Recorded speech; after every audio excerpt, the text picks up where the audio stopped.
chapter 2.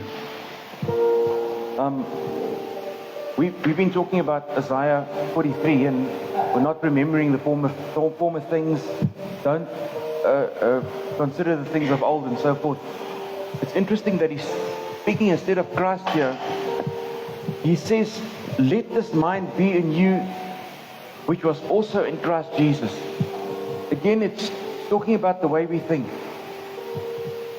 And if you go to 1 Corinthians chapter 11, you will see there, remember. Again, he's talking about thinking. If you look at 1 Corinthians 11, verse 24, he says, take, eat, this is my body, which is broken for you. Do this in remembrance. So what we should remember is what Christ has done. And that's got to do with thinking. It's got to do with the mind. Because as a man thinketh, so is he. So we got to get our minds. And then in verse 25 he also says, take, this is the cup. This cup is the new covenant in my blood. Do this as often as you drink it in remembrance of me. So now he says here in Philippians 2:5, he says, let this mind be in you, which was also in Christ Jesus, who being in the form of God, did not consider it robbery to be equal with God, but made himself of no reputation, taking on the form of a bondservant, coming in the likeness of men, and being found in the appearance as a man, he humbled himself and became obedient to the point of death, even death on the cross. Therefore God also highly exalted him and given him a name which is above every name, the name Christ Jesus. Now, we know the Commonwealth, they mocked Christ. You know, the Commonwealth Games, was it last year? They mocked Christ, you know, the Lord's Supper. Mocked Christ. Let me tell you something. Every single one of those people are going to bow their knee. Yeah, mark my words. They will bow their knees one day, and hopefully it won't be too late. You're either going to bow your knee willingly, or you're going to bow your knee anyway, under duress. So you're going to bow your knee. All these people, all the people in the world, all the big shots. I see that you heard the Irish.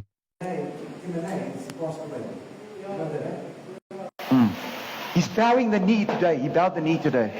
Hear me what I'm telling you. He bowed the knee today. When he left this earth, he bowed his knee to the King of Kings. But it was too late for him, unfortunately. It's too late. So it says here that at the name of Jesus, every knee should bow. Every tongue confess. So it says here, in heaven, of those on the earth and those under the earth. Verse 11, that every tongue should confess that Jesus Christ is Lord, to the glory of God the Father. So you know, and this is what this is all about. We sang it this morning. The blood of Christ that sets us free and restores us, reconciles us back to God. You know, the difference, let me just explain something quickly. The difference between us and other religions, if you look at Hinduism. Hinduism, you have karma. If you heard of that. Now, karma is holy justice. Karma is holy justice. So it says here, and in Buddhism you've got samsara. Samsara, what they do is the whole thing is seeking enlightenment. You have to seek enlightenment. And I'm just using those two as example because most of the religions in the world is like that. You have to be enlightened and seek enlightenment of some sort. So, and with Buddhism, it's to release the desire to become one with the universe. Become one with the universe, so that it's you destroy self. You basically, it's the process of destroying self. And that's a system. It's a religious system, like karma. Okay. Karma is justice. You get justice. You are going to pay. You're going to pay for what you did. That's it. There's no mercy. So in Hinduism and Buddhism, there's only justice, no mercy. In other words, you are going to pay for whatever you do in this life, in the next life to come, in the reincarnation. You are going to pay for what you did, good or bad. There's no mercy. It's only holy justice. No mercy. So in Islam, you have God, which says, God the Most High, benevolent, most merciful. So in Islam, you have God, that Allah, that God, Islamic God, is merciful. But there's justice. So Allah can just forgive. He can just forgive, and there's no justice. So His law, the law is, it's as He. It's what's the word I'm looking for? It's in a whim. He can forgive on a whim. So He can forgive whoever He wants. Doesn't matter what they did. He can forgive without justice. So this is what we as Christians have different.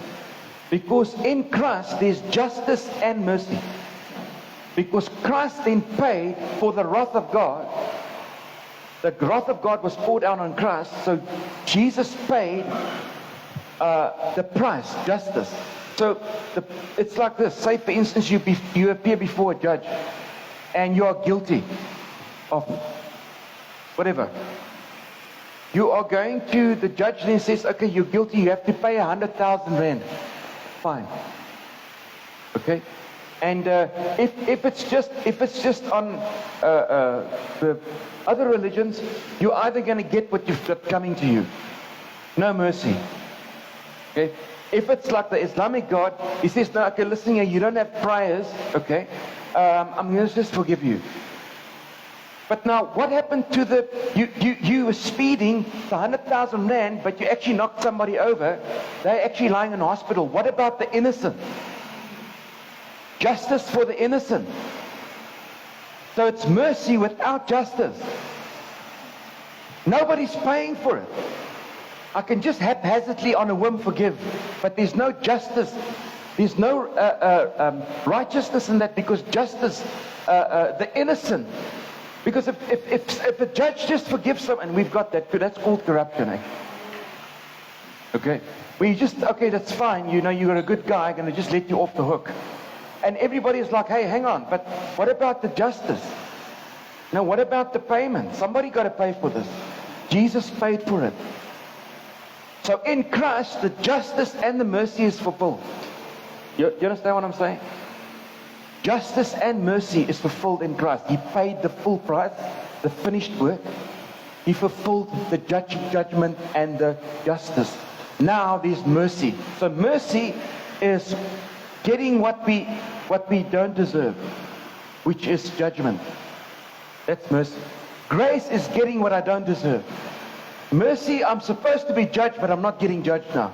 Grace is receiving what I don't deserve. The difference between. That's why in Christ Jesus, there's truth and grace. Remember that? In John chapter 1. In Christ, truth and grace fulfilled in Christ. Because He came to fulfill the work, to finish the work. And so we need to be aware of this, that mercy, we have mercy today and we have grace through Christ Jesus. Because He paid the price, justice has been fulfilled. He fulfilled the law, He paid the price, and so justice has been done in Christ. Justice has been fulfilled in Christ. Amen? And that's what Romans 5 speaks about. Because of the sin of one man, everybody has been made. Look at what he says here in chapter 5 verse 18. Therefore, as through one man's offense, judgment came to all men. How do you reconcile? How do you get rid of that now? Somebody got to pay for that. Jesus paid for it. And that's why it says, resulting in the condemnation, even so through one man's righteous act, The free gift comes to all men. Read.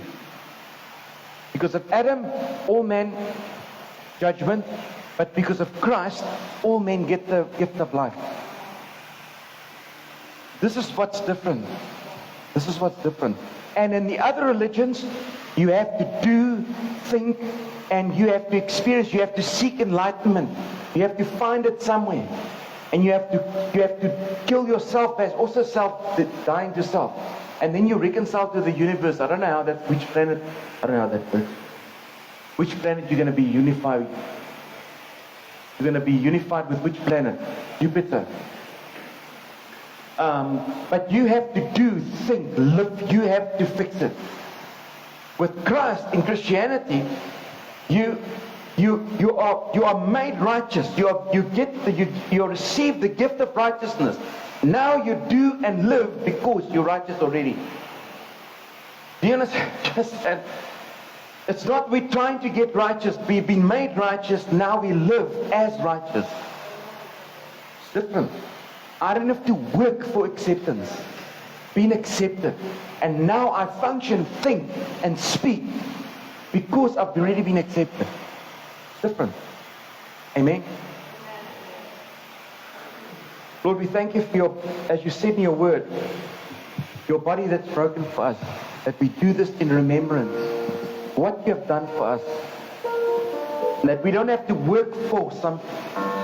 You have finished the work on the cross for us. That we've already received the gift of righteousness through you, through Christ. We can partake of your body this morning in remembrance of what you've done for us. Let's partake together.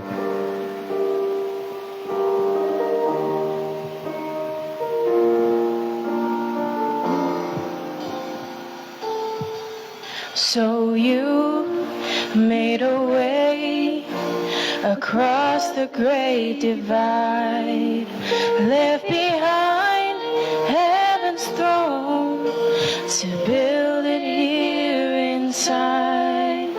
And there at the cross you paid the debt I owed, broke my chains, freed my soul. For the first time I had hope. Thank you, Jesus, for the blood applied.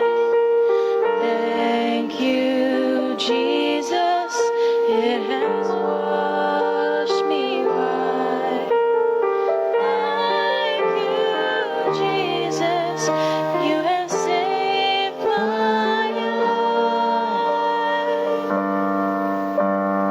Brought me from the darkness into glorious light. The same manner you also pick up this new covenant in my blood. Do this often as you do it in remembrance of me. So Lord, we remember there's power in the blood. You've been reconciled. We've been reconciled to you. We are now ambassadors. We are children of the Most High. We are your children. We honor you this morning, Lord. Let's partake. Hallelujah. Thank you. Hallelujah. Thank you for the blood. Hallelujah. You took my place, laid inside my tomb of sin. You were buried for 3 days, and then you walked right out again. And now death has no sting, and life has no end. For I have been transformed by the blood of the Lamb. Jesus, the blood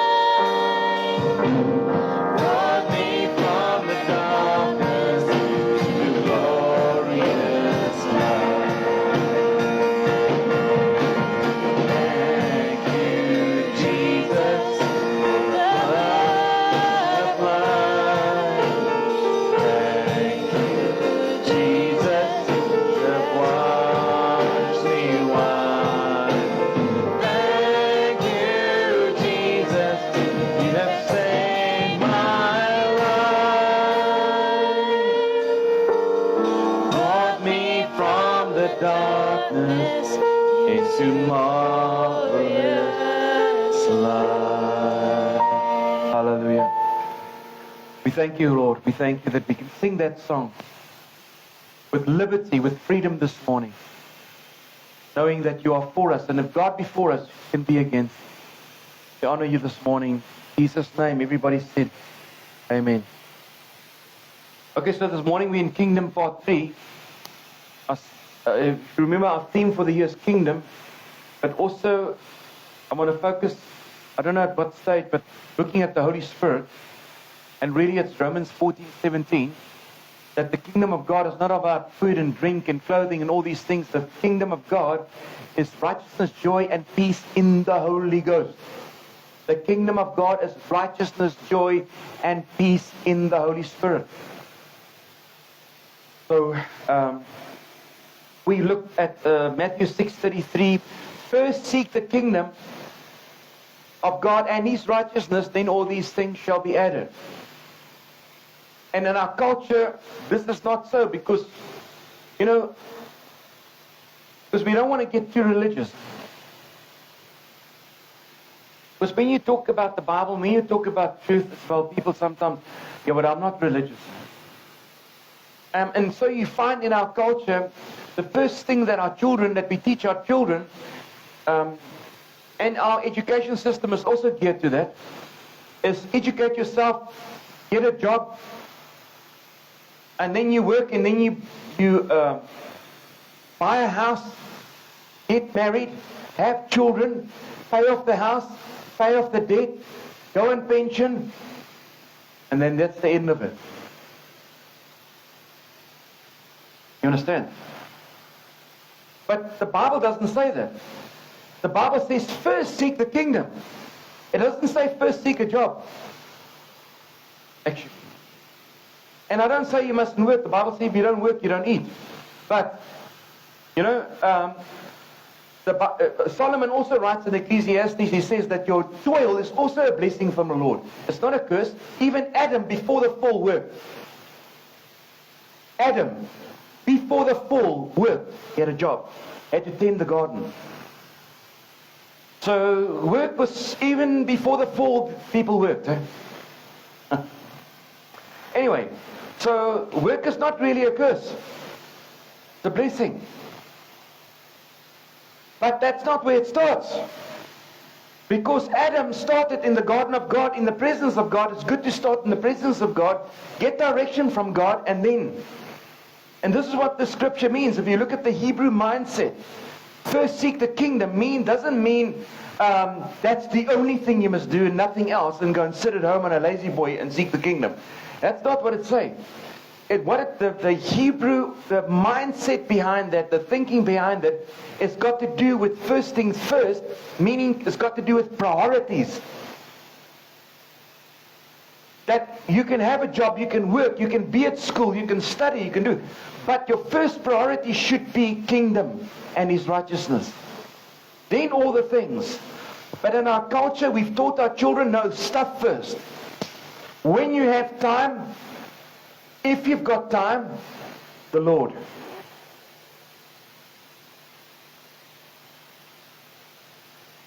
So that's why our generations and people are very geared to stuff. They're very geared to get stuff. So the culture is, get an education, get a job, and then you get a car, get your license and all that. And then, find a wife, buy a house first maybe, I don't know. I don't know which one comes first. But yeah, get a property, get married, get a house, get stuff. And then when that stuff is old, buy some new stuff, because the other stuff is old now, you must get new stuff now. So it just becomes this vicious cycle. And I don't say there's anything wrong with it.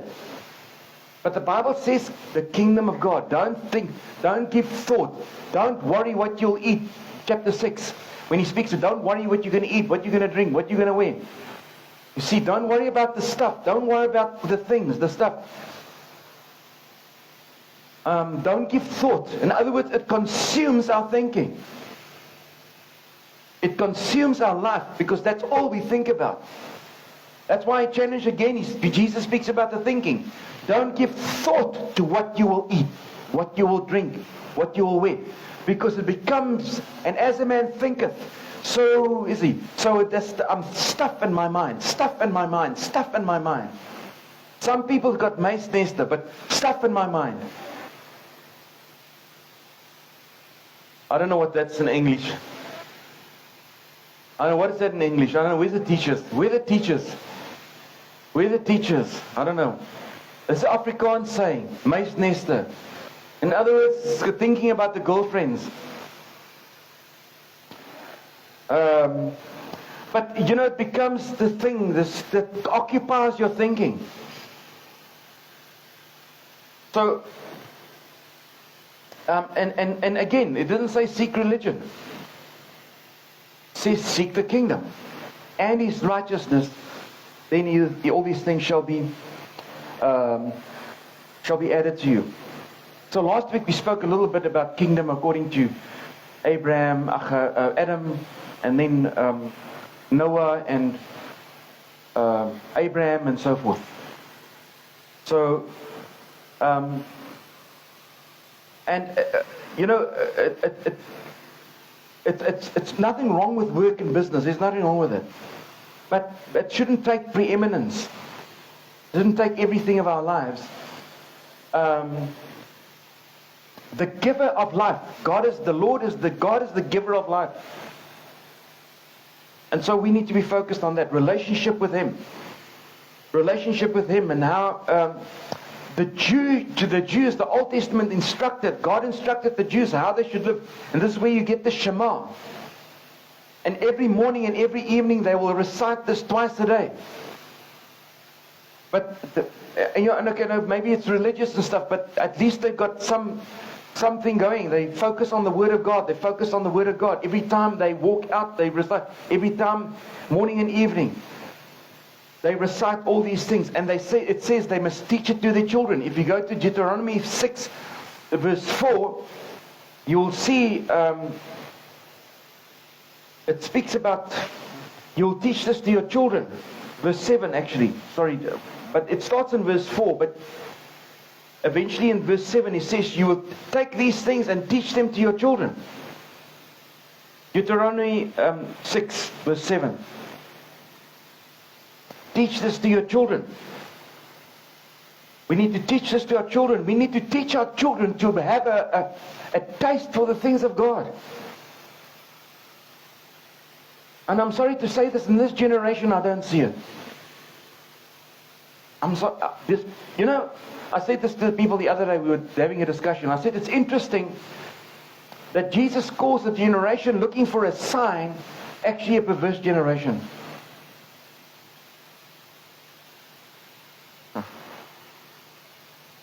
You know, people, we seriously got to think about these things. And you know, people say to me, Pastor, you don't understand. Listen, I wasn't a pastor. I wasn't born a pastor.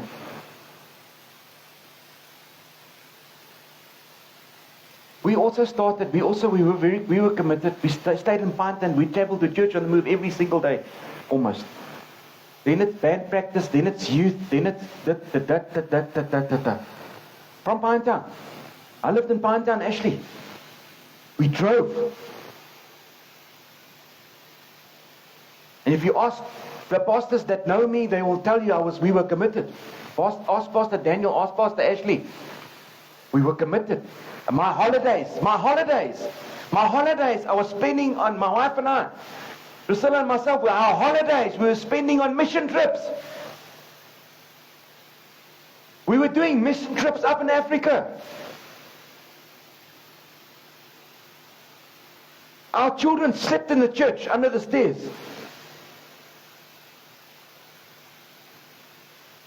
You know, church in the move, you got the stairs. They slept there. That's where they slept. Nobody looked after my children. I had to look after them myself. I had to train my own children. Nobody's going to train your children for you. Listen, if we're going to let other people train our children, you are going to get yourself into big trouble. Hear me very carefully now. You won't get other people to train your children. Please hear me. My children, my responsibility, I must train them. I was to train them. We had to train them. The church and the school, they're not going to train them. Going to train them maybe in the wrong way.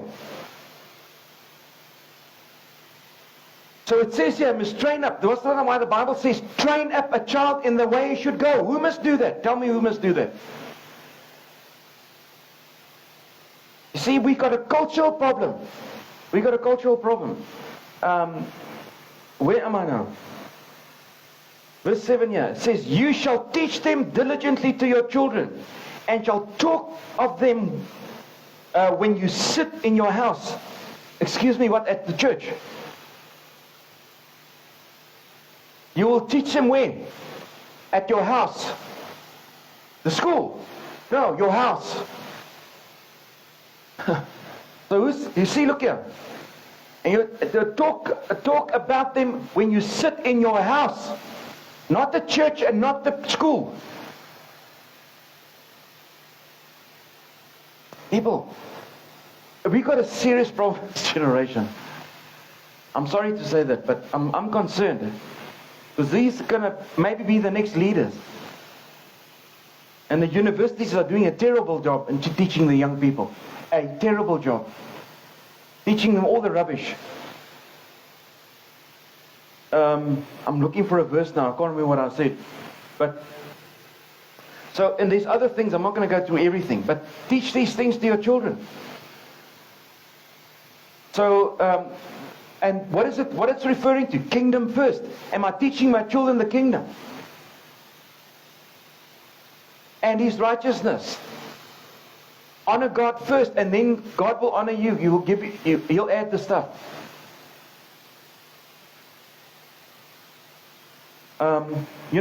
If you go to, I was speaking to people the other. I was talking to people the other day. That's what I was looking for. Can somebody look up what's that? Looking for a sign. Where's that verse? I can't remember where it is now. I have to look it up. It's called the generation looking for a sign, a perverse. And you know what? If you look at many people today, what are they looking for? They're looking for signs. Bless me, Santa Claus, Jesus.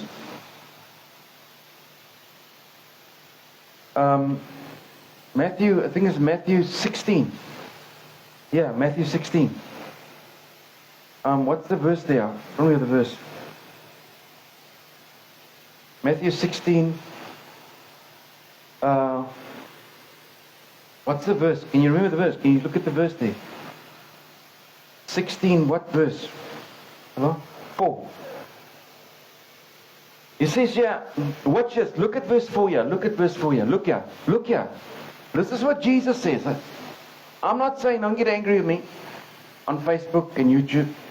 Some people get angry with me on Facebook and they send me messages. An evil and adulterous generation wants a sign. Excuse me, what? Not the guy sitting in the bar, not the drug addict, not the prostitute. He's saying looking for people that are looking for signs. He calls them an evil and adulterous generation. And what are most people running around now? On conference to conference to conference to conference to conference. Bless me, get the prophet to prophesy over me because I got no prayer life. Let the prophet prophesy over me. Pray for me. I want to fall over and fall over and fall over and fall over. And there's no change. There's no change. People are falling over everywhere, but their lives don't change. What is the falling over? Gene, you and Tasha, you remember when we were at church? Rodney Howard Brown, all the people came, all the people. Those same people are walking in this town. I know them. And back then they were elders in the church. And they were laughing in the spirit, falling over all over the place. Today they are lost. Let me just say that. Lost beyond. Not serving God. So all the falling over and laughing in the spirit did what? And this is the problem that we have, maturity. This is why I keep on telling people, you know what, discipleship. You know what, pastors are not there to get people to fall over. Because I think that's what the churches think. The pastor or the prophet or whatever he calls himself is there to make people fall over. That's not your job. Misrepresenting God. But I tell you, and I've said this before, but I can show you in the Bible, what are the job of the fivefold ministry? What is their objective biblically? Must I show you? And I tell you my job. I'll tell you my job. Ephesians 4. I'll show you. From Jesus, eh? This is because Jesus is the head, eh? So I'm gonna give an account to you. I'm gonna have to tell Jesus one day, and he's gonna ask me. So what did you do, Woody? Yeah, but you know the people, they like falling over. Oh. People, eh? Really, eh? And listen, I'm not saying people can't fall over, but you know what? That cannot be the Alpha and the Omega, the beginning and the end. I don't say that God can't touch you. I'm not saying that. But that cannot be it. There's got to be a change. Okay, so what he says here, chapter 4. Read from... let's read from verse 7. Let's read from verse 7 then. But to each one of us grace was given. You can see the grace. Remember I spoke about the grace? The mercy and the grace. He says each one. Excuse me. How many people have been given grace? Everybody. You got grace. You got grace. You got grace. You got... Something like Oprah now. Anyway.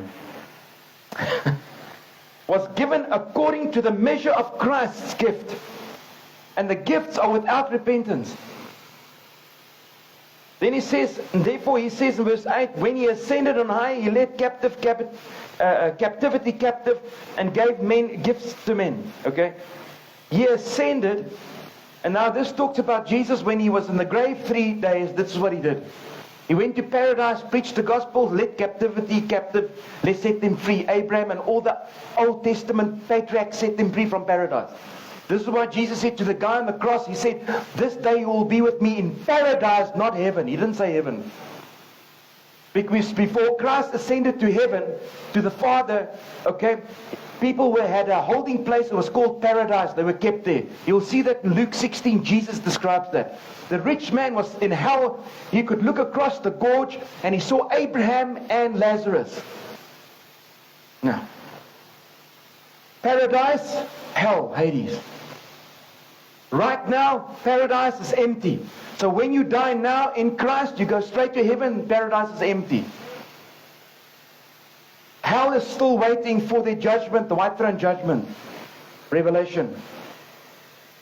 You understand? So, and there are different names of hell. I don't have time to go through everything, but you get the gist of this. Okay, so he led captivity captive. He set all the Old Testament saints, let them free, because that's what Abraham, that's what they were all waiting for. David and company, and Abraham and Noah and all the guys. Peter speaks about that. So, and he says here, and he is where am I now? Verse 9. He ascended. What does it mean? But that he also first descended into the lower parts of the earth. Hello? What did he go and do there? Exactly what I explained to you. Understand? And then also go and strip Satan of his, made an open spectacle of them, stripped them of all their power. Took the keys back. Remember that? Okay. So, the twofold thing that happened there. And then in verse 10, he also descended. He who descended is also the one that ascended far above the heavens, that he might fulfill all things. You know, so all things have been fulfilled in Christ. All things. Not some things, not partially, all things. Then he says, and he himself, who's this? Who's he himself? Verse 11. And he personally, he himself, Jesus, the head of the church, did what? Gave some to be apostles, some to be prophets, some to be evangelists, some to be pastors like me. And it's not a title. I explained to you the other day that titles in the spirit realm means zero. You can have all the titles in the world, but if you live like the devil you live like a devil in the week, you've got no authority. Tell me what I'm telling you now. If you live like the devil and you encounter something, you've got no authority. The way you live is where your authority lies, not your title. Dr. So-and-so, whatever your titles. You can line them up. Doctor, evangelist, pastor. How many titles do you want? It doesn't work in the spirit realm, people. So he says here, the evangelists, pastors, and teachers, look at their job description. Look at their function. For the training of the saints for the work of ministry, to build up the body of Christ. That's it. That's it. And this is why I must tell you the truth. I must tell you the whole truth. I must tell you everything. And I mean I know everything. But the things I do know, I can tell you. And I also study.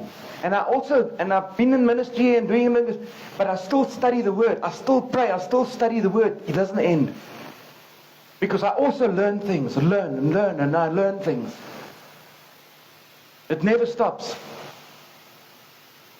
So this is what the church is supposed to look like. This is what. And if you read further down in verse 13, look at verse 13. Until we all reach unity in the faith and in the knowledge of God's Son. Excuse me, what? In the knowledge of Jesus. That's the church. That's the job of the apostles. Not to milk your money. You know, I'm serious. You must see some of these people. They won't, if you don't give $1,000 or whatever, $1,000 or hundreds of dollars, they won't pray for you. Thank you. You don't have to pray for me. I pray for myself. Bless you. Don't let the door knock you on the way out. Prophet, whoever. Nobody even know who you are. But anyway, in heaven you're not known. In heaven you're not known. Because Jesus said, many in that day will come and say, but Lord, we did the prophesy, we did this in your name, we did this in your name. And he says, I never knew you. I don't know who you are, buddy. Where's your mom? Does your mom know you here? Phone her for you.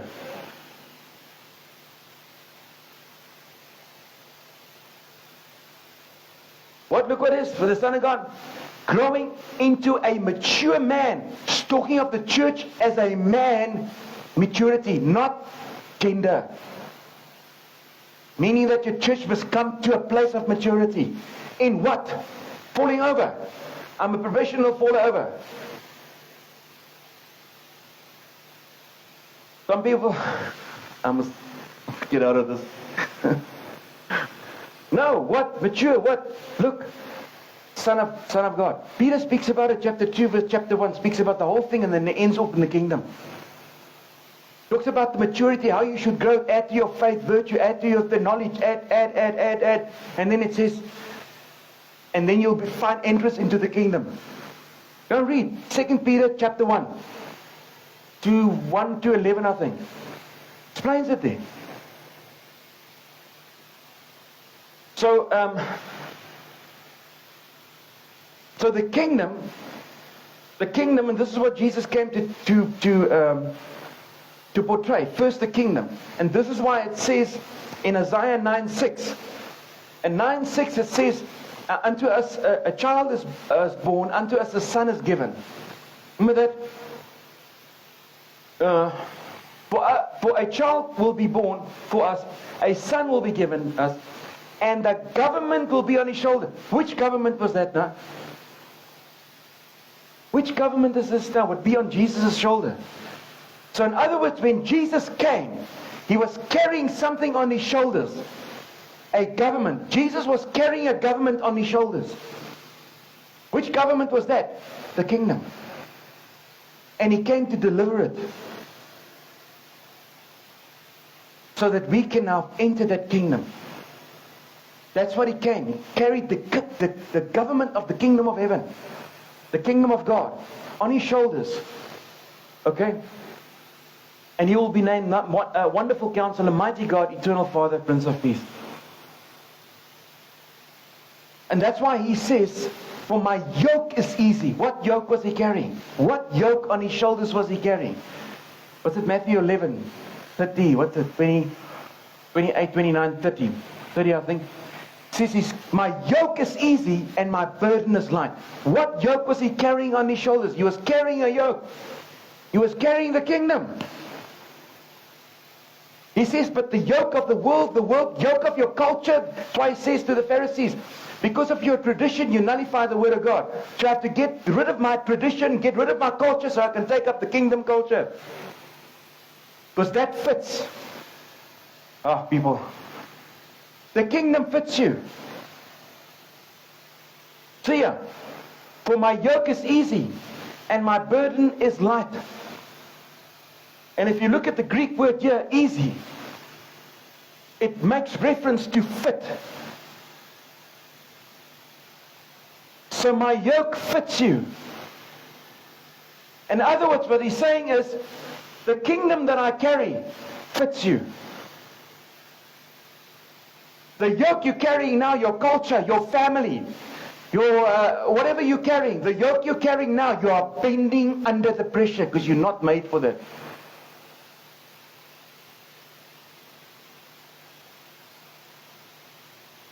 How much time I got left?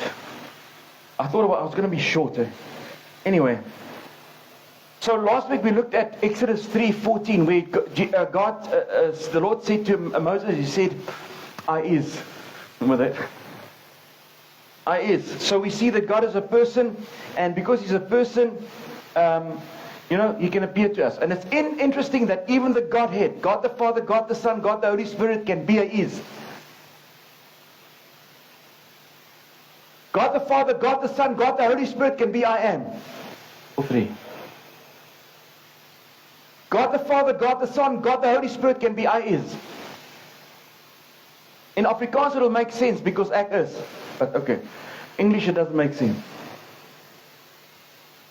So Moses, God is saying to Moses, listen, I am. Tell the people I am, and I'm the God, and they are my people, and I've come to rescue them. I have come to set them free from bondage.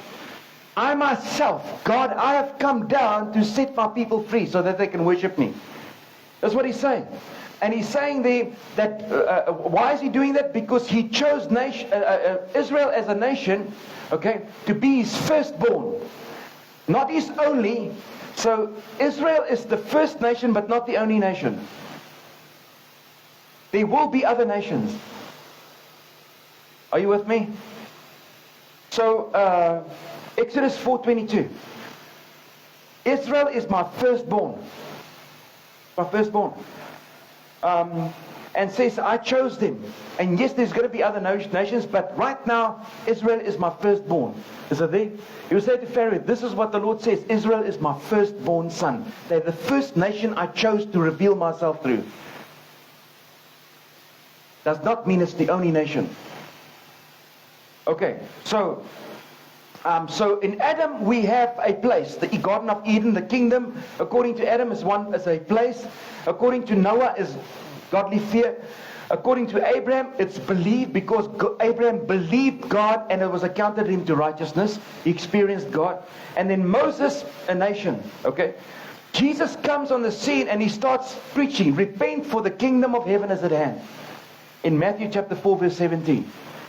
So this kingdom, what does it really mean? So we don't have time to go through everything, but Jesus speaks about the Father and Himself, okay? And at one stage you have a conversation with the Pharisees in John chapter 8, and they're having this discussion, and they are confused because Jesus is speaking about the Father and Himself, and I've come to do the will of the Father, and He who sent me, and all these things, and they are like, what? And those who believe in me will never die. And they're like, what are you talking about? Our father is Abraham. They almost had a nervous breakdown. Our father is Abraham. And how can you be? And you're not even 50 years old. How can you say before Abraham you were? What's wrong with you? So they pick up stones. They want to kill him. John chapter 8. Because he hears them, because he says, actually you're doing the work of your father as the devil. Oops. Nasty, eh? Jesus was nasty, eh? If you go to, what's it, John 8:44. You are of your father the devil. He's telling the religious leaders. That's not the right thing to say. And Jesus wasn't nice to them, eh? You know, this tells me I don't have to be nice to everybody, eh? Excuse me? I have to be nice to you. I can tell you where to go and fly your kite. On the N3 highway.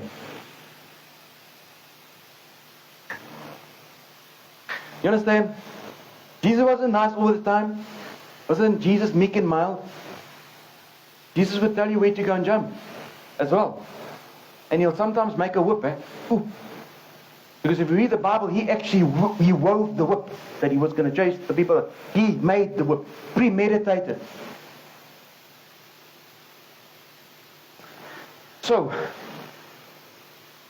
they're having this discussion, and it's an interesting discussion because in verse 33, this is my favorite thing because it says here in verse 31, 8:31, if you abide in me, in my word, but now he's saying this to the people that believe because some of the Jews actually believed.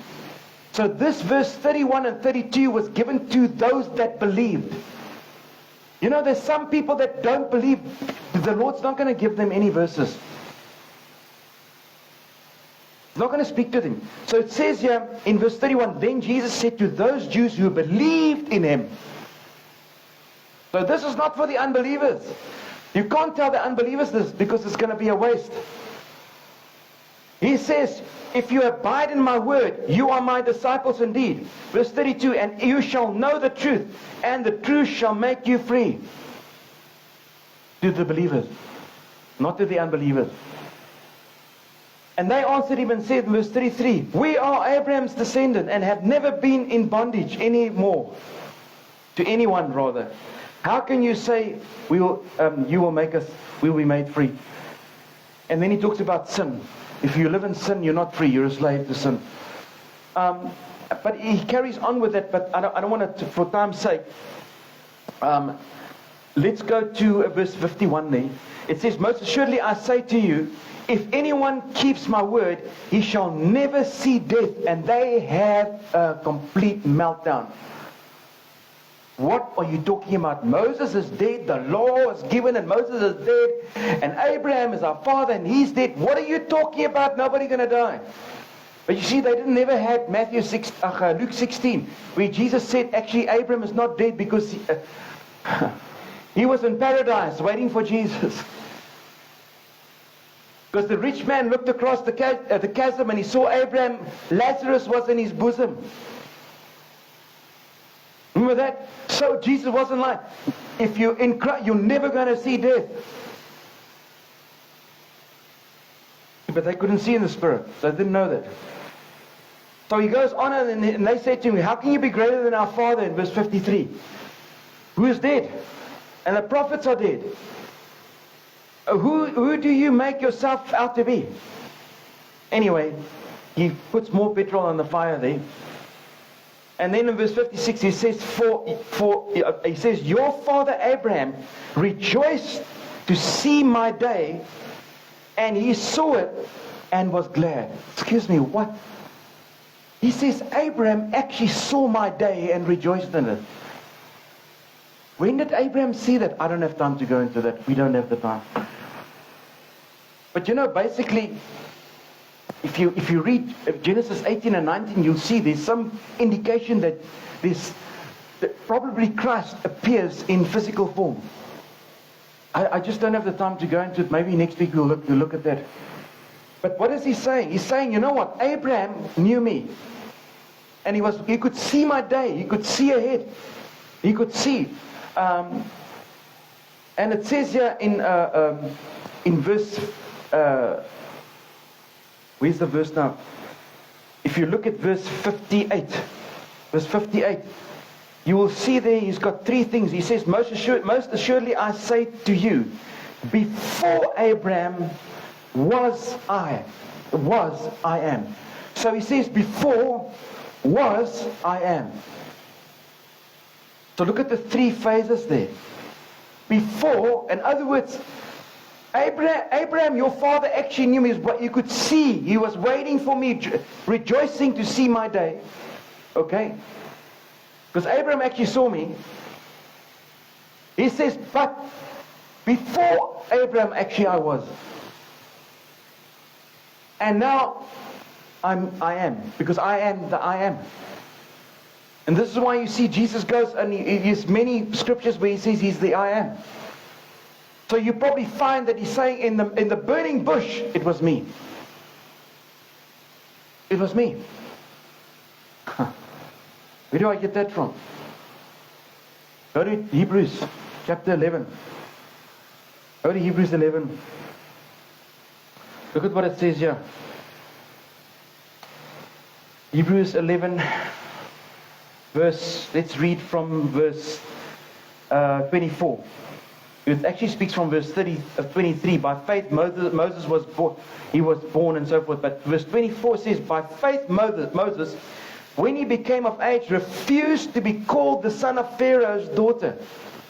Verse 25, choosing rather to suffer affliction with the people of God than to enjoy the passing pleasures of sin. Verse 26, look at what he says, verse 26. For he considered reproach for the sake of Jesus. Me. Excuse me, what? How did he know? Sorry, how did Moses know about Jesus? Was Jesus in the burning bush? You understand? For the sake, so he endured the reproach, that being an outcast in the wilderness, lost his position as a prince in Egypt, gave it up, walked away from his position in Egypt, okay? Because of me, because of Jesus, to be greater wealth, that Messiah, Jesus, to be greater wealth than the treasure of Egypt, Moses. And this is probably why on the Mount of Transfiguration, in Matthew 17, you have Moses and Elijah appearing. And they knew each other. You remember when Jesus was transfigured in his glory? Moses and Elijah, they were talking. What were they talking? They knew one another. Where did they meet? How did they know one another? People, the kingdom goes way, way past what we think. It's not just a nation, or it's not just something, it goes way beyond what we could think. It is, before Abraham, I is. Before Moses, I is. I am and I is. I was. And that's why Revelation, look at Revelation chapter 1. What does he say? I'm the Alpha, the Omega, the beginning and the end. Verse 11. Revelation 1:11. I am the Alpha and the Omega, the first and the last. This is Jesus speaking. This is Jesus speaking. Verse 11. Revelation 1:11. And then he says he must write down, John must write down everything. So the kingdom of God is more than all of these things. What Jesus came to represent and preach the kingdom. He says, I have now come and show you that the kingdom is more than Moses, more than Abraham, more than Adam. So we're not getting restored back to the Garden of Eden. People, we're not going back to Eden. That will be going backwards. Jesus came to show us something better than Eden. Better than what Noah had. Better than what Abraham. Better than Moses. And that's what these people couldn't understand, because they were stuck with all those things. They were stuck in the past. And that's what we spoke about, Isaiah 43, 18 and 19. Stuck in the past, stuck with Moses, stuck in Egypt, stuck in the previous miracles. So in the kingdom, Jesus came to show us that all these previous attributes or perspectives of the kingdom, Jesus gets much more. It's way more. It's way more. It's way better. And this is what he says in, if you look at Hebrews chapter 1. If you look at Hebrews chapter 1, you'll see the chapter 1 verse 1 to 4. I'm not going to, let's just, God who in various times, in various ways, spoke in time past to the fathers by the prophets. You see, I said to you the other week that God revealed himself different stages and different times and different ways. Revealed himself through the ages. Through the patriarchs and through the prophets, he revealed himself. But we know that Jesus was actually the revelation of God.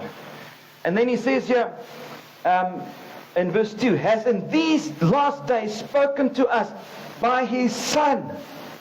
Now you've got people on, what's the name? They tell you how to activate angels. People! People, how to encounter angels. You be careful, that's not a demon you encounter. Because the devil goes around like, he masquerades like an angel of light. I'm telling you, some of these people that go looking for these things, they encounter demons as angels. Hear me. I'm telling you, there's a lot of witchcraft in the church. These people that sell you holy water, and they go around with holy water. How's it holy? Did you shoot it before the time? Did you poke it full of holes? What is it? How's it holy water? You know what? That's witchcraft. Sprinkling water. And I'm sorry to say this. Maybe this is going to offend people. And I know my one friend will be very angry with me. He's a pastor. He gets very angry when I talk about these things. TB Joshua, the fountain of living water, give me a massive break. People go and drink that water and then they fall over in the spirit. Where did he get the fountain of living water? But it's coming out the tap. Now listen to this now. Listen. I'm not kidding you. That's what he says. You know what?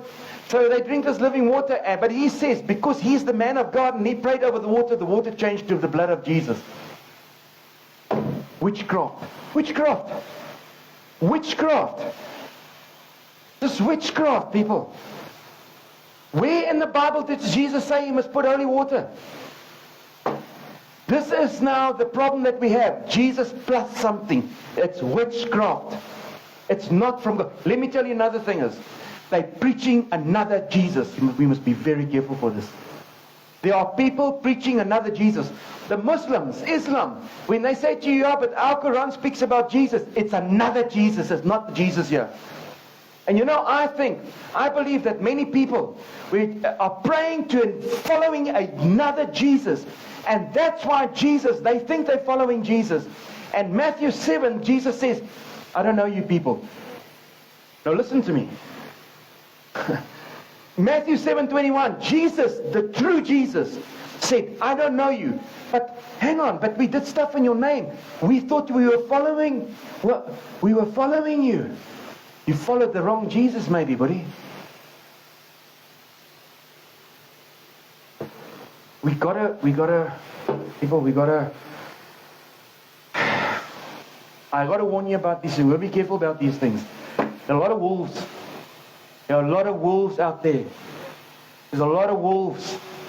And if you're going to read the Bible, Paul, apostles, they warned against false teachers, false apostles, false teachers.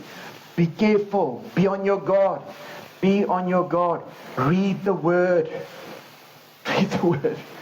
Don't somebody come and tell you a big sob story. Tell him, listen here, to hell with you and the devil. In Jesus' name. I'm sorry.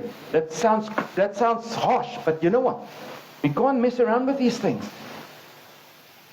So the kingdom of God. First seek the kingdom of God and His righteousness. Then all these things shall be added. Are you with me? Okay, I'm going to end there. So, are we going to do a song? Have we got a song? Happy Day. Are we going to close with a song at least? Happy day, when my sins were washed away. Happy day. Remember when Jesus said, He sent out the disciples, the 70, and then they came back and they rejoiced because the devils obeyed them and so forth. He said, do not rejoice in that they are submitted to you. Okay? Rather rejoice that your names are written in heaven. With that? Rather rejoice that your names are written in heaven. Remember that?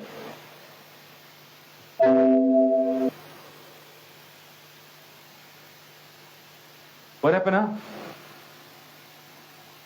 Are you ready? Come, let's stand. Let's stand. Let's stand.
Amen. Let's bow our heads, let's just pray. Father, we thank you that our names are written in heaven. Thank you that you have the finished work of Christ on the cross. And oh, what manner of love you as the Father have bestowed upon us that we might be called your children today. We can be called your children. Lord, that your Spirit would witness to us that we are your children, we belong to you, that we are heirs with God, joint heirs with Christ. And Lord God, we'll live according to that. That we do set our affections on things above. And Lord God, that we would just walk in newness of life. Walk in newness of life every day. In Jesus' name, we give you honor, we give you praise. Everybody said, amen. Join us for coffee and some eats at the back. Thank you. Have a blessed week. Thank you.